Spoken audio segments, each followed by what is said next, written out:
I am Doomsvince, and this is day 139 of Spawn Year.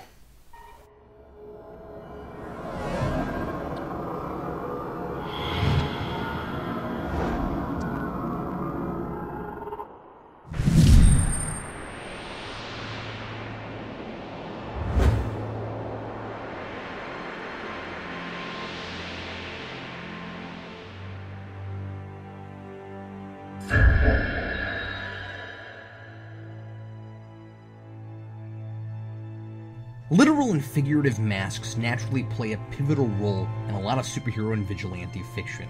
These heroes and anti-heroes put on a disguise, not only to hide their true identities, but often, even if unintentionally at first, to help them create an entirely new, more ideal persona for themselves. Everyone tries to hide those things they don't like in themselves, those pesky character flaws that, when revealed, make us seem less trustworthy or confident or courageous or polished or professional than we want people to think we are. And the lack of telepaths and precogs in our everyday lives make it possible for a practiced actor to hide behind his own face. This episode doesn't merely introduce this familiar and sometimes worn-out trope, but explores the good and evil that can be perpetuated by, to quote Ben Stein, the masks we wear, and also the devastation it might cause were one to suddenly lose the natural defense mechanism of projecting the version of ourselves we have so carefully crafted and rehearsed. Speaking of precogs, a precog is precisely what Spawn is, or at least what our self-proclaimed Merlin claims Spawn could be. Finally, Cagliostro reveals, if not in a still somewhat cryptic way, how Spawn can literally be a man again. It apparently isn't as easy as last episode's flashback made it appear. Cog has an old, one-of-a-kind book, generically but appropriately titled The Book of Knowledge. I wonder if there's a chapter in there on deciphering the comics, which can help Spawn shed his cloak. They call it a shroud here. Even the word choice is better in the TV show. Spawn basically has to build a new, healthier psychological mask if he wants to get rid of the physical one, which is part of a uniform of evil that responds to the darkness of the man Al once was. The story advocates reinventing oneself for the better. If you are petty or jealous or spiteful, those aren't fundamental character traits that make a person who he is. We can choose to do good actions or bad actions, and those choices help us shape ourselves into the best versions we can be. The more we do the actions of a good person, the better we become, and so the mask becomes more and more our true face, and creatures of habit and all of that. What sounds at first like a vague, non-concrete platitude, to be master of the shroud, you must master your heart, actually started to kind of make sense the more I watched. Al continues choosing easy actions he knows are serving evil instead of making tough choices that hurt in the short run, i.e. giving up on an impossible future with Wanda.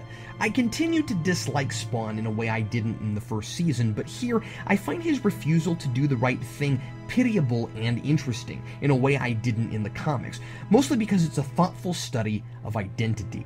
Spawn learns to morph into other forms, and just like with the comics, the countdown clock has conveniently evaporated, and he transforms into his old self, something he couldn't do in the books. This seems loosely informed by the issues where his face returned for no good reason, and it's handled much better because he doesn't blindly pretend like he can suddenly win Wanda back forever because of it, and I also appreciate that he does it on purpose, even after being warned by Cog that there will be a price to pay. He says he only wants to say goodbye, and after a conversation practically pulled right from the comics with Grandma Blake, who I was surprised makes an appearance here, it seems that is sincerely what he came to do. At least at first. But that night, after Terry and Wanda have a falling out about Terry's dangerous war against Jason Wynn, Terry leaves and Spawn turns into Terry in one of the most uncomfortable scenes I've ever seen, where he walks into the house and, unable to resist the temptation, uses the guise of his best friend and the father of Wanda's child to make love to her. I'm appalled, and I'm supposed to be. Spawn is making every mistake, losing the will to fight his understandable but dangerous passions, and I care even as I shake my head because the man is trying, but hell's got a good, hard hold on him. I still don't know why he slid so far back between first and second season, but regardless, there's some delightfully competent storytelling here, even if it's relentlessly creepy, with a protagonist who is afforded every opportunity for change and who can't find the self-respect to make the real sacrifices it takes to be a force for good. When there's no hope left, the story should be over. This, for me, is about as reprehensible an act as I can witness and still have any ounce of hope that there's a chance left for Al's redemption.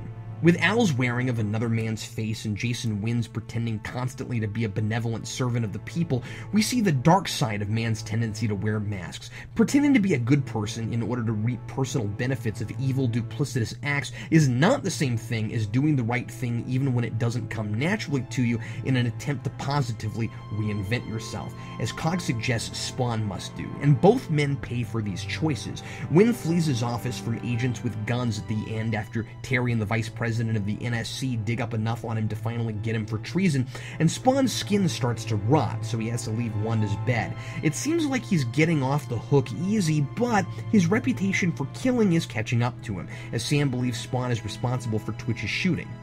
Sound familiar? No matter who he temporarily pretends to be, Spawn can't hide from the mistakes he's made forever. By the end, we also discover Heaven's bounty hunter, Jade, has been wearing a mask of her own.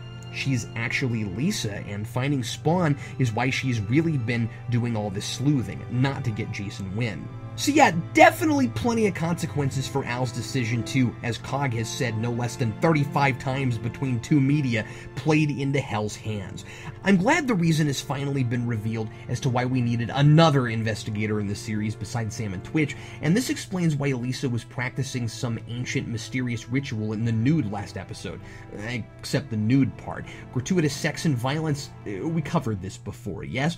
But it's incredibly awkward that we have this woman drafted by Heaven who was trained by Genghis Khan instead of Angela, who was introduced first season and never appeared again. I can only assume this is because of rights issues or legal battles. I wish I had my laptop to look it up, or I would.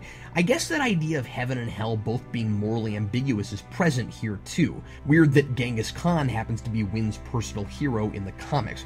As for Twitch, I'm a little torn. I love the extra thematic layer of this impenetrable man suddenly feeling totally vulnerable, because with the loss of some of his memories naturally goes his self-assuredness, but it's also a plot convenience so he can't tell Sam who really shot him. And there's some questioning here as to how he was actually able to survive being shot at point-blank range. I hope that's explained. As it's helping to deepen and humanize his character, I suppose I can't complain too much. But I do really resist Wanda's foolish insistence on staying home and putting her family in danger after Terry ran from Wynn all last season and her naivety got Cyan kidnapped in the first. What a sloppy way to get Spawn in a situation where he'll be tempted to seduce his widow as another man. All in all, though, this episode got me thinking a lot about the masks I wore back in the real world, trying to paint myself as someone you couldn't stretch too thin, who could handle any amount of work, who didn't need sleep, who had no limitations. I've spent this year learning about those limitations. I used to deny them, all of them, as Spawn does. And I'm not sure I could pretend now I didn't have them if you put a gun to my head. Signed, Captain Logan.